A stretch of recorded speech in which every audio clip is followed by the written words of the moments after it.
Vamos a empezar entonces el último capítulo del conflicto de los siglos, el capítulo 43, el fin del conflicto. Déjenme decirles que este capítulo es de lo más emocionante que existe, nos da detalles impresionantes del fin del conflicto, así que mucha concentración y solemnidad para escuchar en palabras de Elena de White, profeta verdadera, el desenlace que nos espera como humanidad, que es de lo más precioso. Así que, obviamente que es precioso al final. Lo que hay antes es muy profundo y de verdad que muy triste, pero el fin de la historia sí es feliz. Esta historia sí tiene un final feliz, que es lo importante. Al fin de los 1000 años, Cristo regresa otra vez a la tierra. Lo acompaña la hueste de los redimidos y le sigue una comitiva de ángeles. Al descender en majestad aterradora, ordena a los impíos muertos que resuciten para recibir su condenación. Surge un ejército enorme, innumerable como la arena del mar. Los impíos llevan la huella de la enfermedad y la muerte. A una voz, las huestes de los impíos exclaman: bendito el que viene en el nombre del Señor. No es el amor a Jesús lo que les inspira esa exclamación. Es el poder de la verdad el que arranca esas palabras de sus labios renuentes. Toda una vida de pecado no ablandó sus corazones. Recordemos que el contexto de este capítulo es que ya pasaron los 1000 años en el cielo de Apocalipsis 20, es cuando volvemos a la tierra en la tercera venida de Cristo, y en este momento, cuando a la voz del Señor Jesús resucitan los perdidos. Ese es el contexto de lo que estamos hablando. Cristo desciende sobre el monte de los olivos, de donde ascendió después de su resurrección. El monte de los olivos se partirá por en medio, haciendo un valle muy grande.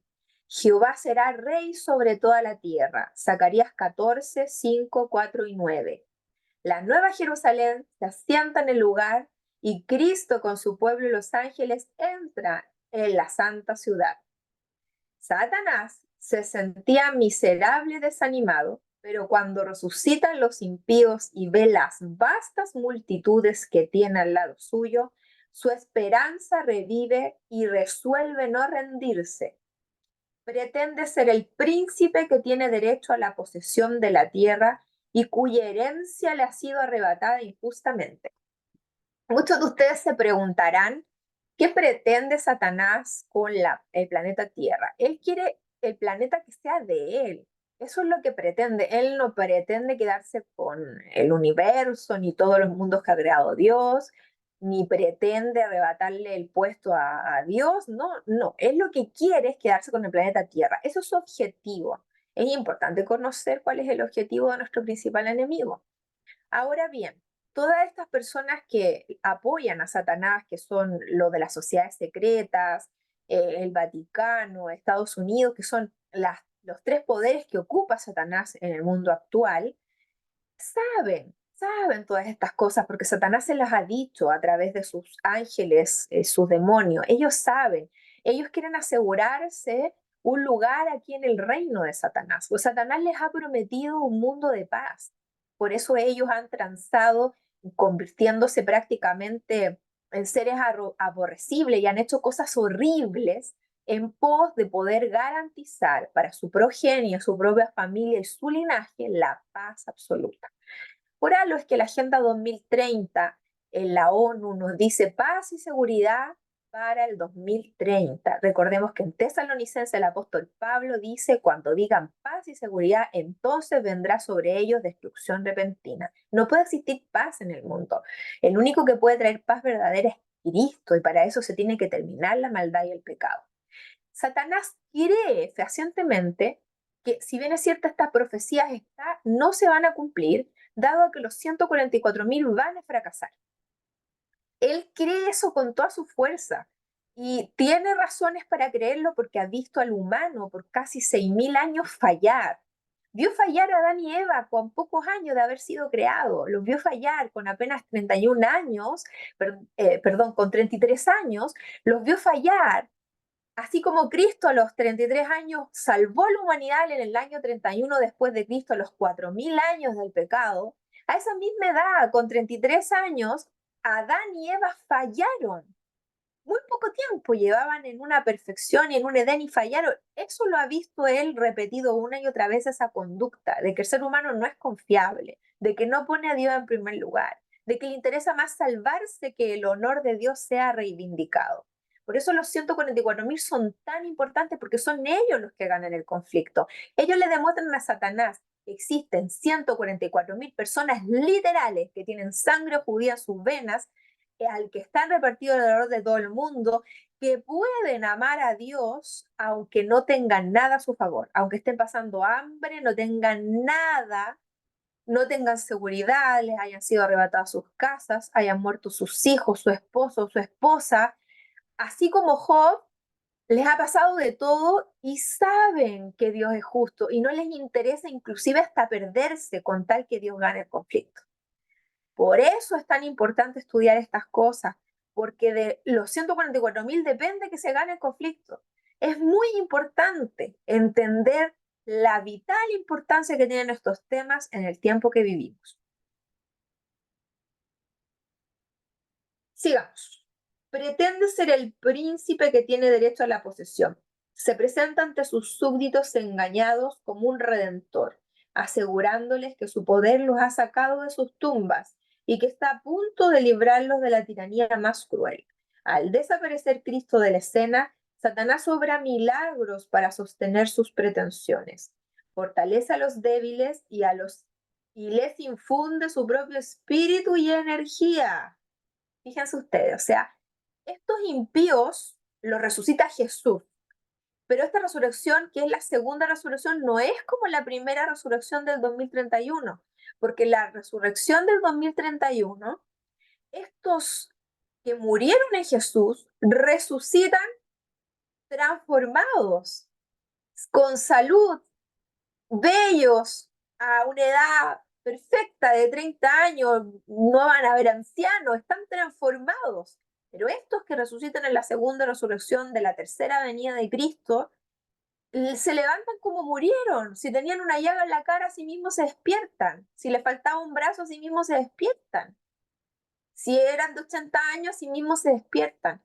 Pero Satanás tiene poder, no como Dios, pero tiene poder y les infunde a ellos su propio espíritu y su energía para que reavivan y le hace un coach, un excelente coach. Si Satanás es el mejor de los coaches, ¿sí o no le hizo un buen coach a Eva cuando la tentó?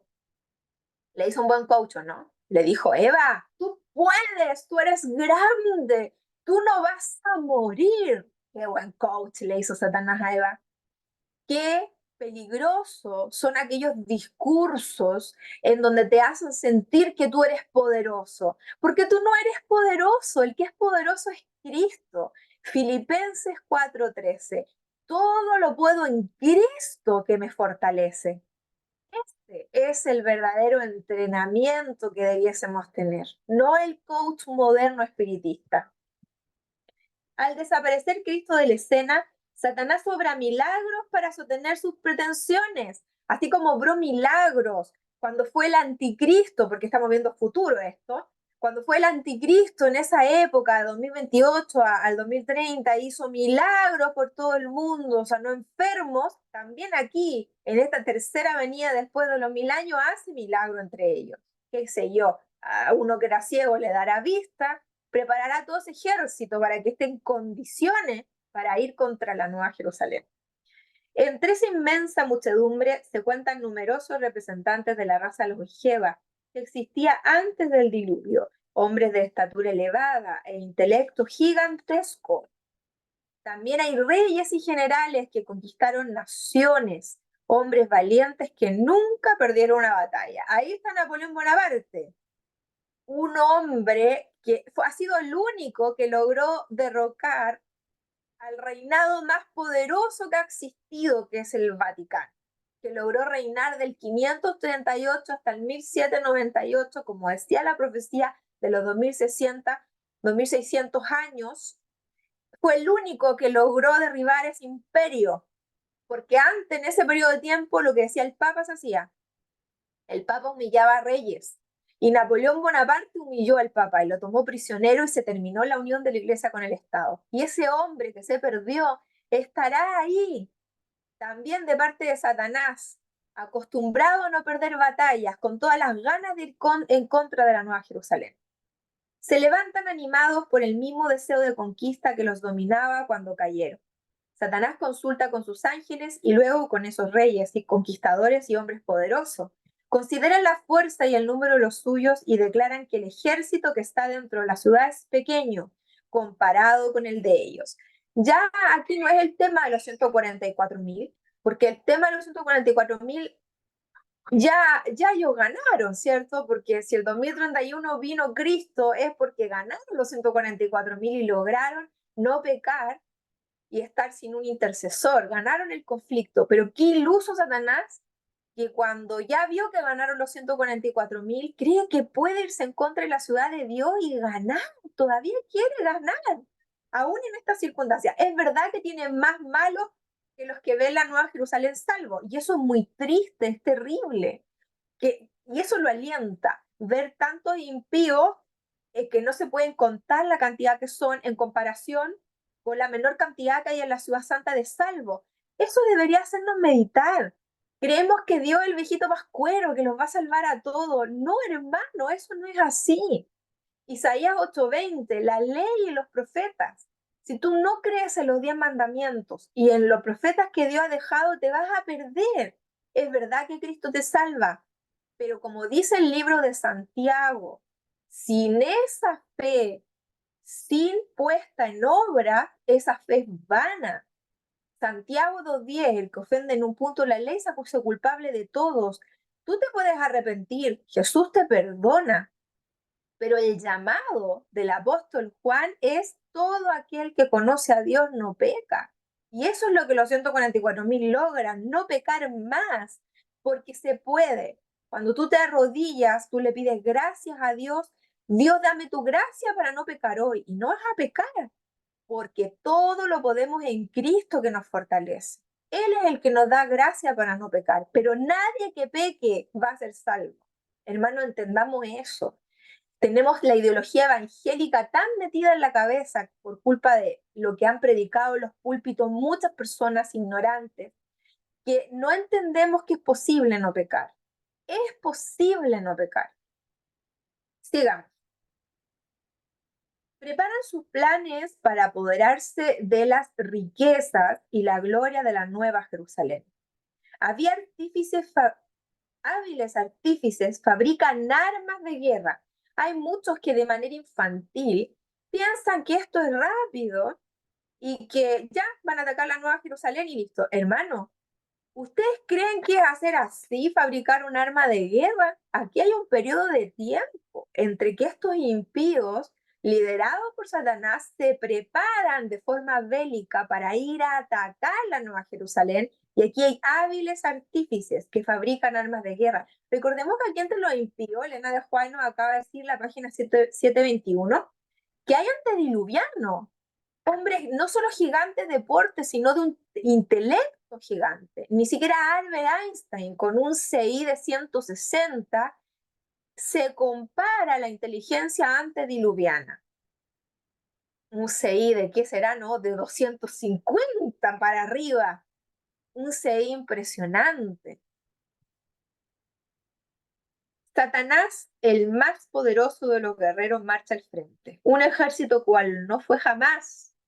Por orden de Jesús se cierran las puertas de la Nueva Jerusalén y los ejércitos de Satanás rodean la ciudad y se preparan para el asalto. Entonces Cristo reaparece a la vista de sus enemigos muy por encima de la ciudad, sobre un fundamento de oro bruñido. Hay un trono alto y encumbrado. La gran multitud, la cual nadie podía contar, de todas las naciones y tribus y pueblos y lenguas, delante del trono y en la presencia del Cordero, vestidos de ropas blancas y con palmas en las manos. Apocalipsis 7, 9 y 10. Su lucha terminó, ganaron la victoria, corrieron la carrera y obtuvieron el premio. La palma que llevan en la mano es un símbolo de su triunfo. La vestidura blanca, un emblema de la inmaculada justicia de Cristo, que ahora es de ellos. Los redimidos entonan un canto de alabanza que se extiende y repercute por las bóvedas del cielo. La salvación pertenece a nuestro Dios, que está sentado en el trono y al Cordero. Y fueron juzgados los muertos por las cosas que estaban escritas en los libros según sus obras. Apocalipsis 20, 11 y 12. Apenas se abren los libros de registro y la mirada de Jesús se dirige hacia los impíos, estos se vuelven conscientes de todos los pecados que cometieron. Las advertencias rechazadas, las oleadas de misericordia repetidas por corazones obstinados y sin arrepentimiento. Todo eso sale a reducir como si estuviese escrito con letras de fuego. Por encima del trono se destaca la cruz y como en visión panorámica aparecen las escenas de la tentación, caída de Adán y las fases sucesivas del gran plan de redención. Y es en este momento cuando sucede algo increíble y sale como en una película, ahí vamos a poder ver nosotros al Jesús que pasó todos esos momentos terribles, a Jesús bebé cuando nació, al Jesús que empezó su ministerio, que fue bautizado y empezó su ministerio de 3 años y medio, al Jesús que fue crucificado en la cruz, que fue escarnecido, que fue humillado. Vamos a poder verlo, como si estuviéramos ahí en esa pantalla, recordando los que lo vivieron en ese momento y nosotros viéndolo por primera vez, no por una película, que es un pálido reflejo de lo que fue, de manera real. Y es en este momento, en esta visión panorámica, donde sucede algo extraordinario. El espectáculo terrible está a la vista tal como aconteciera. Satanás, sus ángeles o sus súbditos no tienen poder para apartar los ojos de las imágenes de su propia obra. En vano procuran esconderse de la divina majestad de su semblante, que sobrepuja el resplandor del sol, mientras los redimidos echan sus coronas a los pies del Salvador y exclaman: Él murió por mí.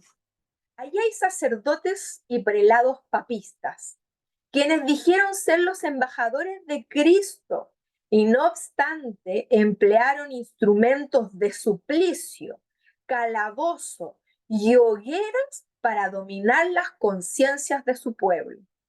Hermanos, y no fue solo en los 1260 años de supremacía papal, volverá a suceder. Cuando se dicte la ley dominical el 2028, entre marzo y abril, viviremos las mismas escenas que se vivían en la Edad Media, pero con más tecnología, para oprimir y torturar a los santos justos que estarán de parte de Dios, que se desplomen los cielos y no se venderán para nada y guardarán el verdadero día de reposo, el sábado eterno de Ezequiel 20:20, señal del pueblo verdadero, mandamiento cuarto, Éxodo 28, la ley de Jehová es perfecta, es Salmo 19, la ley jamás va a ser abolida, va a pasar el cielo y la tierra, ni una jota ni una tilde va a pasar de la ley.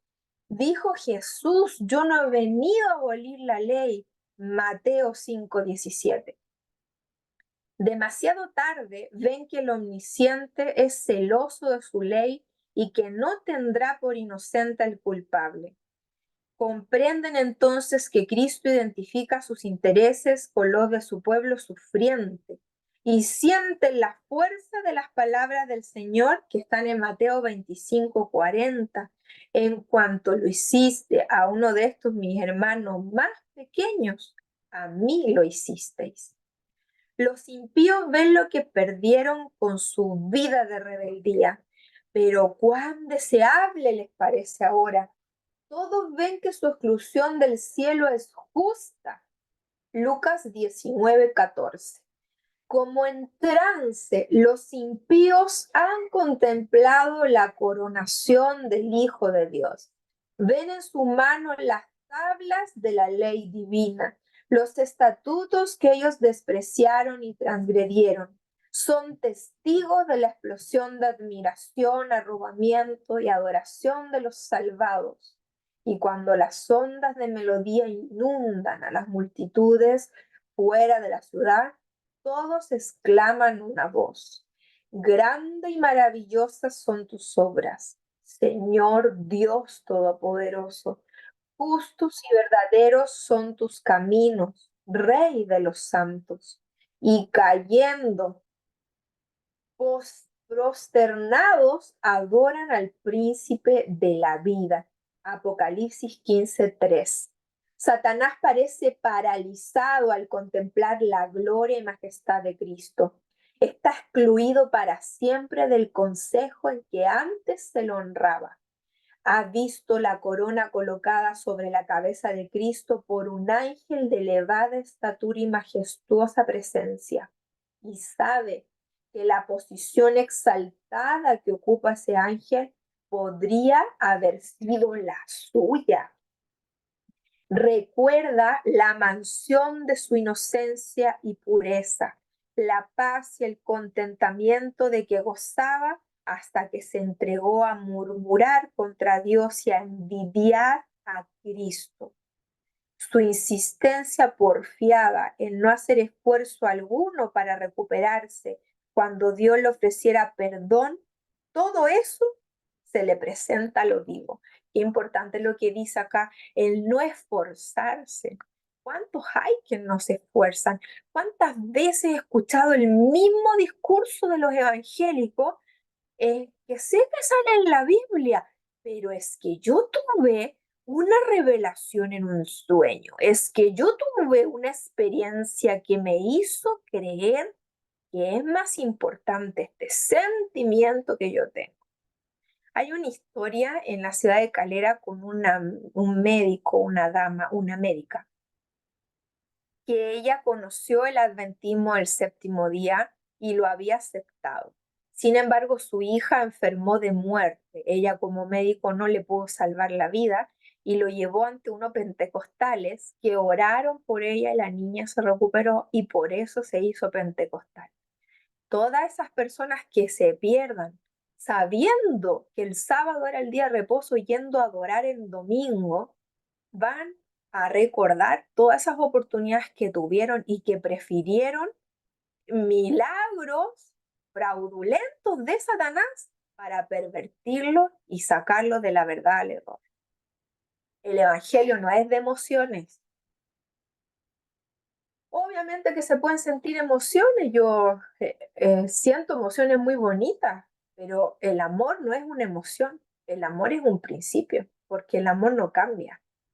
El odio es cambiante, la tristeza es cambiante, la melancolía, el enojo, pero el amor es un principio, no cambia. El evangelio es de razón y amor, no es de sentimentalismo. Toda cuestión de verdad y error en la vieja controversia ha quedado aclarada. Los resultados de la rebelión, los frutos de despreciar los estatutos divinos, han sido puestos a la vista de todas las inteligencias creadas. Satanás sembró la duda en el universo creado, en todos los mundos que Dios ha creado, que Dios era injusto y que obligaba a sus criaturas a amarlo. Y ha quedado demostrado a este nivel que Satanás se equivocó en todas sus acusaciones. Satanás ha sido condenado por sus propias obras. La historia del pecado atestiguará por toda la eternidad que con la existencia de la ley de Dios se vincula la felicidad de todos los seres creados por él. ¿Escuchó usted que es del movimiento evangélico? ¿Escuchó bien o no? Que la ley de Dios para felicidad de sus criaturas. Usted que dice que la ley fue abolida en la cruz del Calvario, que es la blasfemia más grande que puede decir. Jesús murió en la cruz por cumplir la ley. ¿Y usted se atreve a decir esto? En vista de todos los hechos del gran conflicto, Todo el universo, tanto los leales como los rebeldes, declaran al unísono: justos y verdaderos son tus caminos, Rey de los santos. A pesar de que Satanás se ha visto obligado a reconocer la justicia de Dios y a inclinarse ante la supremacía de Cristo, su carácter permanece inalterable. Hermano, ojo con lo del carácter. ¿Usted cree que si duerme en Jesús, cuando lo resucite en la primera resurrección, usted va a salir diferente? El cuerpo va a salir diferente, pero el carácter no se le va a cambiar por arte de magia. Eso es una obra de toda la vida y debe hacerlo ahora. Si no, bueno, no va a ser 144.000, eso está claro, va a ser gran multitud, se va a salvar igual y va a tener 1000 años en el cielo para poder perfeccionar ese carácter. Pero van a despertar los que mueran en Cristo tal y como murieron. No va a haber cambio en carácter porque eso no hay nada, Dios no se mete en eso. Es una obra de toda una vida, depende del poder de la voluntad, el querer avanzar en carácter. Aquí Satanás, a pesar de que ve la gloria de Dios y reconoce que Dios es justo, su carácter sigue igual, sigue siendo la misma persona, sigue siendo el mismo ser envidioso que ha sido siempre y malvado. Lleno de frenesí, se lanza en medio de sus súbditos y trata de inspirarlos con su propia furia y de moverlos a dar inmediata batalla. Pero entre todos los innumerables millones a quienes indujo engañosamente a la rebelión, ahora no hay ni uno que reconozca su supremacía. Su poder ha concluido. Los impíos están llenos del mismo odio contra Dios que el que inspira a Satanás. Pero ven que su caso está perdido, que no pueden prevalecer contra Jehová. Se enardecen contra Satanás y contra los que fueron sus agentes para engañar, y con furia demoníaca se vuelven contra ellos. Te destruyo, oh querubín, que cubres con tus alas, y te echo de en medio de las piedras de fuego. Te echo a tierra, te pongo delante de reyes para que te miren. Te torno en ceniza sobre la tierra ante los ojos de todos los que te ven. Serás ruina y no existirás más para siempre. Ezequiel 28, 6 al 8 y 16 al 19. Dios hace descender fuego del cielo, la tierra se desmenuza, salen a relucir las armas escondidas en sus profundidades. ¿Cuáles son esas armas escondidas en sus profundidades, de las cuales utiliza Dios para hacer que todo esté envuelto en fuego? Porque no solo hace descender fuego del cielo, Dios, sino que además salen a relucir las armas escondidas en sus profundidades, los yacimientos de petróleo, que son el combustible para que esta llama perdure y mate a Satanás y a los perdidos. ¿Por qué cree usted que hay tanto tema con el petróleo? Satanás se quiere gastar todos esos yacimientos porque sabe que ahí está su castigo. Llamas devoradoras se escapan por todas partes de grietas profundas. Hasta la roca está ardiendo. Ha llegado el día que arderá como horno. Los elementos se disuelven con calor abrasador. La tierra también y las obras que hay en ella son abrasadas. La superficie de la tierra parece una masa fundida, un inmenso lago de fuego hirviente. Es la hora del juicio y la perdición de los hombres impíos. Es día de venganza de Jehová, año de retribuciones en el pleito de Sión. Isaías 34:8. Algunos son destruidos como en un momento, los que son menos pecadores. La destrucción va por el grado maldad. Aquel que se perdió porque nunca le importó guardar la ley de Dios, dijo una mentirita blanca por aquí y por allá, aunque la mentira es mentira, eso de blanca, oscura, son todas iguales, es mentira. Se perdió, ese va a morir instantáneamente sin sufrir ni nada, o sea, en un abrir y cerrar de ojos. Mientras que otros sufren muchos días, los que han sido muy malos, pedófilos, asesinos y tantos otros malvados que están en un grado de maldad diferente, claro que sí. Todos son castigados conforme a sus hechos. Ellos no buscaron a Jesús para que pagara el precio del pecado. El apóstol Pablo dice que la paga del pecado es muerte. ¿Por qué no morimos por nuestro pecado ahora? Porque nos arrodillamos, nos arrepentimos, le pedimos a Jesús que pague el precio de nuestros pecados. Lo pagó en el 31 después de Cristo, a los 4000 años del pecado de Adán y Eva. Ahí lo pagó con su sangre preciosa, tu pecado y el mío. Por eso es que somos salvos. Pero ellos no aceptaron a Cristo, deben pagar sus propios pecados. Habiendo sido transferidos a Satanás los pecados de los justos, él tiene que sufrir no solo por su propia rebelión, sino también por todos los pecados que hizo cometer al pueblo de Dios. 6000 años de pecado sobre los hombros de Satanás es lo que tiene que pagar. Por eso se quema por unos buenos meses.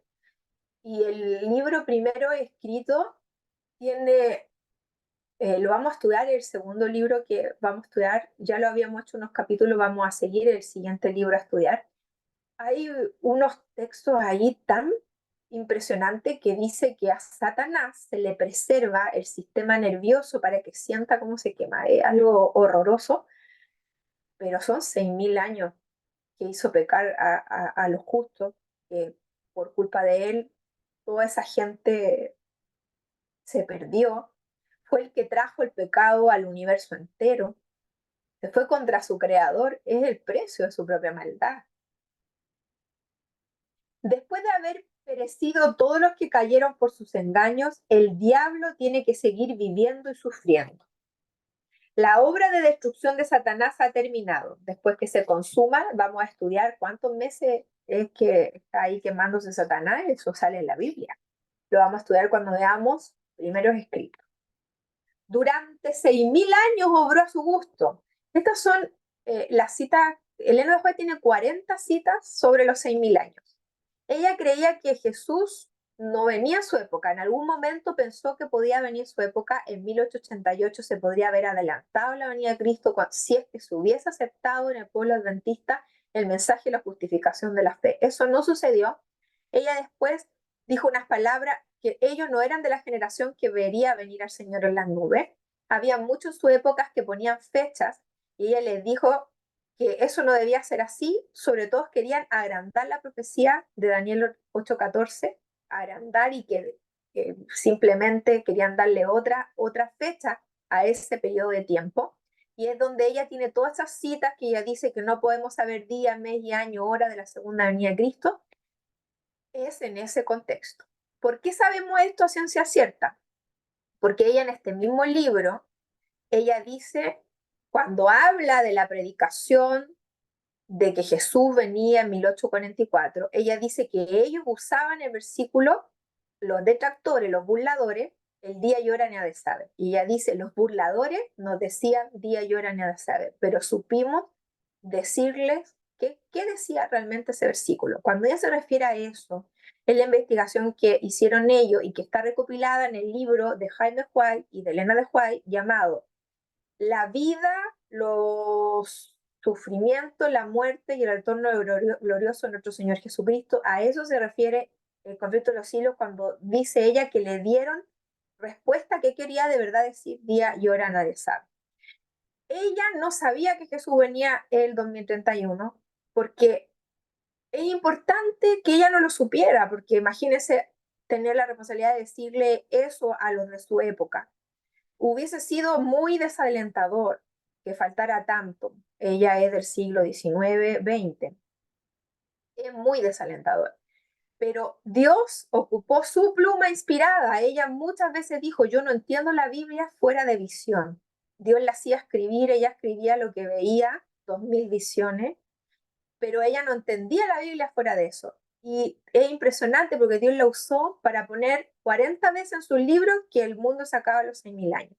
Obviamente que hay algunas preposiciones que cambian o palabras que cambian, ella dice casi 6000 años, pero depende de donde se tome. Si yo lo tomo desde la creación de Adán y Eva o de el pecado de Adán y Eva, no es lo mismo, hay bastantes años de diferencia. Por eso ella marca el tiempo, lo hace en el capítulo 19, una profecía significativa donde ella misma fija los 4000 años en el 31 después de Cristo. Por lo cual, si ella misma dice que el mundo se acaba a los 6000 años, en base a la misma Biblia, porque la profecía de los 6.000 años la encontramos en Génesis 1:1 y la encontramos en Segunda de Pedro 3, bastante evidencia los dos testigos, un día por 1.000 años en 2 versículos en Salmo y Segunda de Pedro. Ella amplía la Biblia, no dice algo nuevo, pero lo amplía mucho más. Ella es muy clara en definir el tiempo. Y tenemos el capítulo 42 y el capítulo 43 es donde ella sella los 6.000 años por la venida de Cristo, claro está. Sabemos que Jesús viene en el 2031 por la Biblia y por los escritos de Elena de White. ¿Es importante predicar esta fecha? Debemos saberla, pero más importante es predicar que el 2028, 3 años y medio antes de la venida de Cristo, se dicta la ley dominical. ¿Por qué lo sabemos? Porque los católicos han dicho eso. Laudato Si se implementa en esa fecha. Y sabemos que Laudato Si es la ley dominical. Y sabemos obviamente que si Jesús viene el 2031, 3 años y medio antes, la ley dominical. Por muchas cosas sabemos esa fecha. Debemos predicarla porque ahí termina el tiempo de gracia para los adventistas del séptimo día, que son el pueblo elegido. Termina la gracia para los adventistas. Y la gracia para el mundo entero termina el 2030 con la caída de la primera plaga. Y sabemos que esas plagas duran 1 año, por la misma Biblia. Si toda esta información está en la Biblia, es leer la Biblia y el espíritu profecía dada a Elena de White. Entonces, el capítulo 42 y 43, muy importante porque ella habla de estos 6.000 años. Y aquí dice ella, durante 6.000 años obró a su gusto Satanás. Por supuesto, obró a su gusto. El 2031 ya no pudo engañar a nadie y quedó 1.000 años confinado a este planeta Tierra. Eso sale en Apocalipsis 20. Y ahí está el modelo de la creación. Esos 6 días más el séptimo sábado descanso, el milenio en el cielo. El modelo de la creación es un símbolo para la segunda venida. Por algo habla de la creación en Segunda de Pedro 3, cuando nos dice el capítulo, el día del Señor vendrá, y nos habla de la creación, nos habla de Noé, nos habla que un día es por 1.000 años. Todo está en la Biblia para el que investiga correctamente. Llenó la tierra de pesar y causó aflicción por todo el universo. El fuego que consume a los impíos purifica la tierra. Ningún infierno que arda eternamente recordará a los redimidos las terribles consecuencias del pecado. Eso que el infierno es eterno es mentira. Se termina de quemar Satanás y ahí ya no se quema nadie más. Eso es católico, eso no es bíblico. Solo queda un recuerdo. Nuestro Redentor llevará siempre las marcas de su crucifixión. En su cabeza herida, en su costado, en sus manos y en sus pies se ven las únicas huellas de la obra cruel efectuada por el pecado. Habacuc 3:4. Rayos de luz salen de su costado y allí mismo está el escondedero de su poder. Este versículo es de la versión King James, porque en todas las Biblias, si usted busca Habacuc 3:4, dice, rayos de luz salen de su mano. Entonces, ¿por qué aquí dice costado? Es importante saber hebreo. ¿Sabía usted que mano en hebreo es costado y mano es 5? ¿Cuánto tiempo el arca estuvo en el agua antes que se secara el agua y pudiera tocar tierra? 5 meses. El 5 es llaga, porque esa arca era salvación y simbolizaba a Cristo. Por algo se le puso brea roja al arca, sangre de Cristo. En la mano está su poder, dicen todas las versiones, y en esta versión de la Biblia en inglés dice costado, porque mano y costado en hebreo es lo mismo. En el costado izquierdo, ahí se selló el pacto, cuando el soldado clavó esta lanza en el costado izquierdo, salió agua y sangre.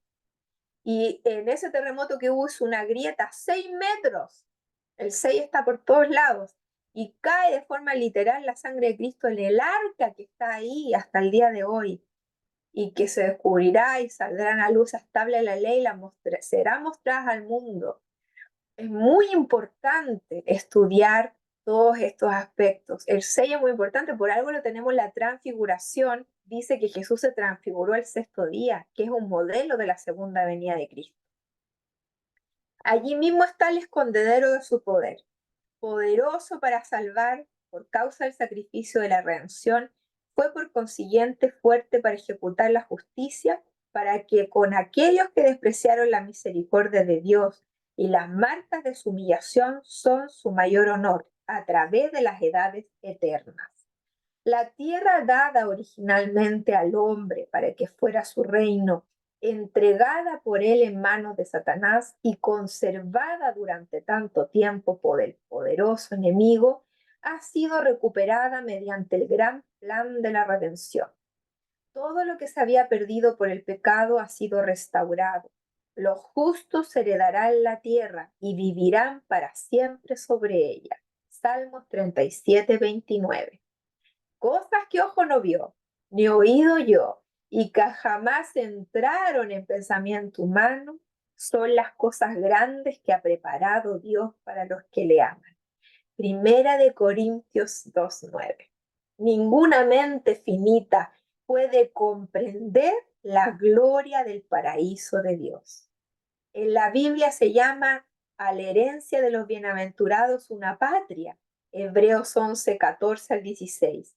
El árbol de la vida da su fruto cada mes y las hojas del árbol son para la utilidad de las naciones. Allí hay corrientes que emanan eternamente, claras como el cristal, al lado de las cuales se mecen árboles que echan su sombra sobre los senderos preparados para los redimidos del Señor. Allí las vastas planicies alternan con bellísimas colinas y las montañas de Dios elevan sus majestuosas cumbres. En esas pacíficas llanuras, al borde de esas corrientes vivas, el pueblo de Dios que tanto tiempo anduvo peregrino y errante encontrará un hogar. Edificarán casas y morarán en ellas. Plantarán viñas y comerán el fruto de ellas. No edificarán para que otro habite, ni plantarán para que otro coma. Mis escogidos disfrutarán la obra de sus manos. Isaías 32, 18. Isaías 60, 18. Isaías 65, 21 y 22. Isaías 35, 1. Isaías 55, 13. Isaías, el versículo que anoté aquí es 11, 64. Apocalipsis 21, 4, Isaías 62, 3, Apocalipsis 21, 24, Isaías 65, 19, Apocalipsis 21, 3, Apocalipsis 22, 5, Apocalipsis 21, 22, Efesios 3, 15. Y ahora me voy de largo para que después revisen las citas ustedes mismos. Morará el lobo con el cordero y el leopardo con el cabrito se acostará, y un niñito los pastoreará. No harán mal ni dañarán en todo mi santo monte, dice el Señor. El dolor no puede existir en la atmósfera del cielo. Ya no habrá muerte, ni habrá más llanto, ni clamor, ni dolor, porque las primeras cosas pasaron. Allí está la nueva Jerusalén, la metrópoli de la nueva tierra glorificada. Su fulgor era semejante al de una piedra preciosísima, como piedra de jaspe, diáfana como el cristal. Las naciones que hubieran sido salvas andarán a la luz de ella y los reyes de la tierra traerán su gloria y honor a ella. He aquí el tabernáculo de Dios con los hombres, y él morará con ellos, y ellos serán su pueblo, y Dios mismo estará con ellos como su Dios. En la ciudad de Dios ya no habrá noche, nadie necesitará ni deseará descanso, no necesitará luz de lámpara ni de sol, porque el Señor Dios los alumbrará. La luz del sol será sobrepujada por un resplandor que sin deslumbrar la vista excederá sin medida la claridad de nuestro mediodía. La gloria de Dios y del Cordero inunda la ciudad con una luz que nunca se desvanece. No vi ningún templo en la ciudad, porque el Señor Dios Todopoderoso y el Cordero son su templo. El trato puro con seres santos, la vida social armoniosa con los ángeles bienaventurados y con los fieles de todas las edades que lavaron sus vestiduras y las emblanquecieron en la sangre del Cordero. los lazos sagrados que unen a toda la familia en los cielos y en la tierra. Toda facultad será desarrollada, toda capacidad aumentada. La adquisición de conocimiento no cansará la mente ni agotará las energías. Podrán llevarse a cabo las mayores empresas, satisfacer las aspiraciones más sublimes, realizarse las ambiciones más encumbradas. Y sin embargo, surgirán nuevas alturas que superar, nuevas maravillas que admirar, nuevas verdades que comprender, nuevos objetivos que agudicen las facultades de la mente, el alma y el cuerpo. Todos los tesoros del universo estarán a disposición para el estudio de los redimidos de Dios, libres de las cadenas de la mortalidad, se lanzan en incansable vuelo hacia los mundos lejanos. ¿Quién fue el que se atrevió a decir que solo los 144.000 podían viajar a otros planetas? Nefasto, nefasto. Se atreven a hablar cosas y les creemos porque supuestamente eran eminencia. Hermanos, estudien por ustedes mismos. Lean ustedes la Biblia Elena de White, no se dejen guiar por falsos profetas que dicen tontería. Aquí claramente Elena de White dice que todos podrán visitar mundos lejanos. Todos los salvos, no solo los 144.000. Es verdad que solo los 144.000 pueden entrar al templo hecho para ellos, donde están escritos sus nombres con letras de oro, porque ellos ganaron el conflicto, así de especiales son. Pero el viajar a otros mundos creados por Dios es derecho y regalo para todos los salvos. Página 736 del conflicto de los siglos. Mundos a los cuales el espectáculo de las miserias humanas causaba estremecimiento de dolor y donde entonaban cantos de alegría al tener noticia de un alma redimida. Ellos siempre nos han estado mirando, la gente de otros planetas, porque el único planeta en pecado es este. Con indescriptible dicha los hijos de la tierra participarán del gozo y la sabiduría de los seres que no cayeron. Comparte los tesoros del conocimiento y entendimiento adquiridos durante siglos y siglos en la contemplación de las obras de Dios. Con visión nítida, consideran la gloria de la creación, soles y estrellas y sistemas que en el orden a ellos asignados circuyen al trono de la divinidad. ¡Wow! ¿A quién no le gusta la astronomía y le encantaría entenderla de forma real, de forma completa y ahí en vivo? A mí, que levante la mano, a mí me encantaría. Y a medida que transcurren los años de la eternidad, traerán consigo revelaciones más ricas y aún más gloriosas respecto de Dios y de Cristo. Así como el conocimiento es progresivo, así también el amor, la reverencia y la dicha irán en aumento. Cuando más aprendan los hombres acerca de Dios, tanto más admirarán su carácter. El gran conflicto ha terminado. Ya no hay más pecado ni pecadores. Todo el universo está limpio. Una misma pulsación de armonía y júbilo late a través de la vasta creación. Del ser que lo creó manan vida, luz y contentamiento por toda la extensión del espacio infinito.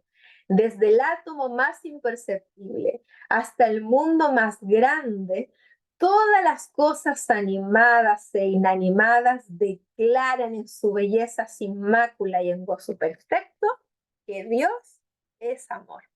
Que Dios les bendiga y estamos a muy pocos años de vivir una felicidad para siempre.